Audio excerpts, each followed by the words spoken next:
किसी भी सिविलियन का मिलिट्री ट्रायल नहीं हो सकता। मिलिट्री कोर्ट्स का क़याम जब भी किया गया, ये फैसला हमेशा गलत साबित हुआ कि जिन लोगों को मिलिट्री कोर्ट्स के अंदर ट्रायल के लिए भेजा गया है उनको फिल फॉर वापस एंटी टेररिस्ट कोर्ट के अंदर जिस कानून के तहत पर्चे दर्ज हुए हैं उसके अंदर उनका ट्रायल होना चाहिए। और पूरे मुल्क के वकला इस वक्त इज़्तिराब का शिकार हैं। जैसे कि प्रेस कॉन्फ्रेंस के गर्ज़ व गायत के हवाले से हामिद खान साहब ने फरमाया, पूरे मुल्क के वकला इस वक्त इज़्तिराब का शिकार हैं और लोग भी फंडामेंटल राइट्स की इन्फ्रिंजमेंट के ऊपर सरापा एहतजाज हैं।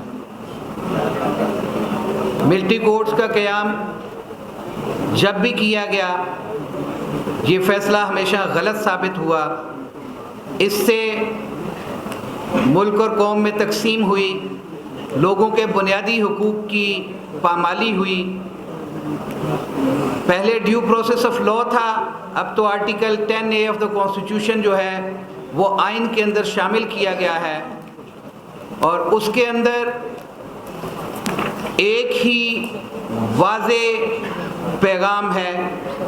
कि मिलिट्री कोर्ट्स के अंदर आर्टिकल 10A की वायलेशन होती है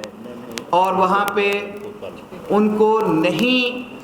हक दिया जाता दिफा का। लिहाजा हम इस प्लेटफॉर्म से आज की प्रेस कॉन्फ्रेंस के हवाले से इस चीज़ की भरपूर मज़म्मत करते हैं कि जिन जज साहबान ने और जिन हुकूमती इदारों ने उन लोगों को मिलिट्री कोर्ट्स में ट्रांसफ़र किया है, आज की प्रेस कॉन्फ्रेंस में हम पूरे मुल्क के वकला तीनों bodies, Lahore bar association, Lahore high court bar association और सुप्रीम कोर्ट बार एसोसिएशन भरपूर अंदाज में मज़म्मत करते हैं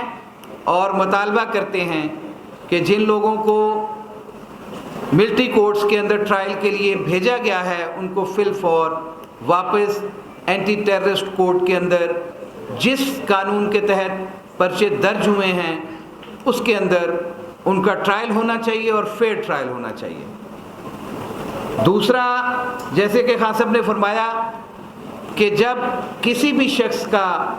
बुनियादी हक है कि उसे in accordance with the article 4 of the constitution के तहत ट्रीट होना चाहिए। किसी एक के लिए कोई एक कानून नहीं है, दूसरे के लिए दूसरा कानून नहीं इस्तेमाल किया जा सकता। इस पे मैं ख़ास तौर पे शदीद अल्फाज में मज़म्मत करता हूँ आमिर मीर की उस स्टेटमेंट को कि जिसमें हमारे मुअज़्ज़ज़ जज साहब के साथ उन्होंने इंतहाई गलत अल्फाज इस्तेमाल किए और इस मीडिया पे टिकर भी चले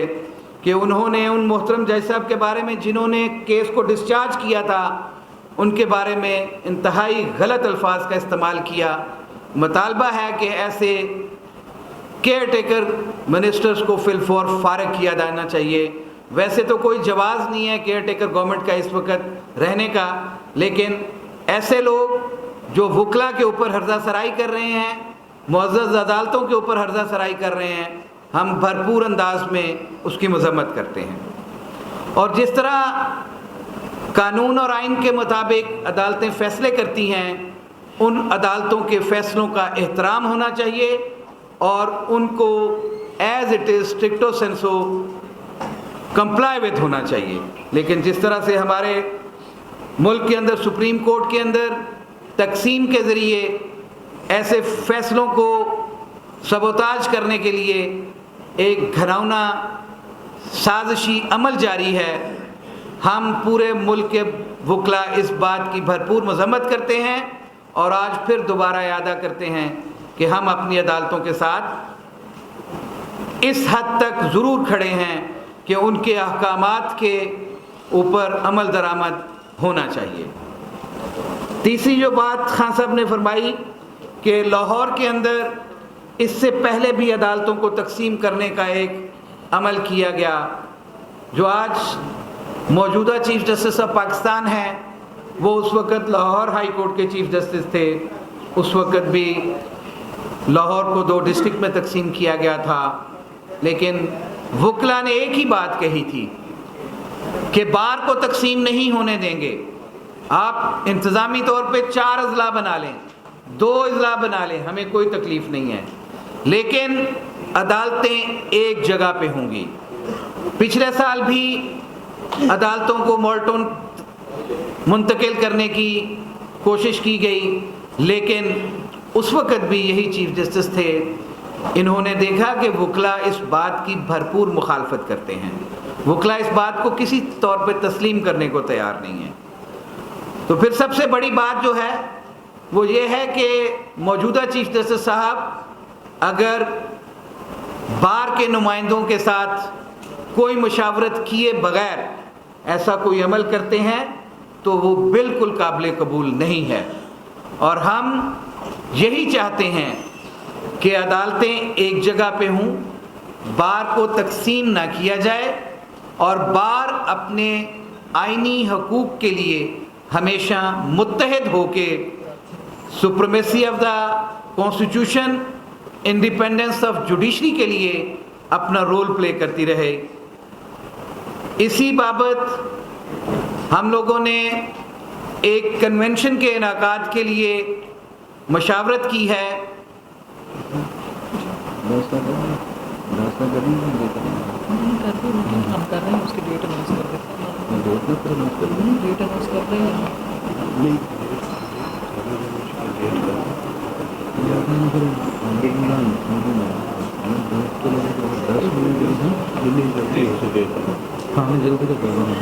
اور ہم انشاءاللہ العزیز آل پاکستان وکلا کنونشن جو ہے وہ بہت جلد، ابھی سپریم کورٹ کے صدر صاحب سے بات ہونا باقی ہے، تو ہم انشاءاللہ العزیز اس کو اس ہفتے نہیں تو نیکسٹ ویک میں ہر صورت میں ہم لوگ وکلا کنونشن کرنے جا رہے ہیں، جس کے اندر ہماری یہ تمام ڈیمانڈز جو ہیں وہ اس کنونشن کے سامنے رکھی جائیں گی، اور کنونشن کے اوپر نئی حکمت عملی کا ہم لوگ انشاءاللہ العزیز انعقاد کریں گے، اور اس حکمت عملی کو ہم اناؤنس کریں گے. اور ہم اس بات کا یہاں اعادہ کرتے ہیں کہ یہ جو 4 باتیں ہم نے کی ہیں، اس کے لیے پورے پاکستان کے وکلا متحد ہیں، اور اس کے لیے ہم تحریک بھی چلائیں گے. ہم لوگ اس ملک کے اندر آئین اور قانون کی بالادستی کے لیے پہلے بھی قربانیاں دے چکے ہیں، اور آئندہ بھی انشاءاللہ العزیز ہم قربانیاں دینے سے دریغ نہیں کریں گے. Thank you very much.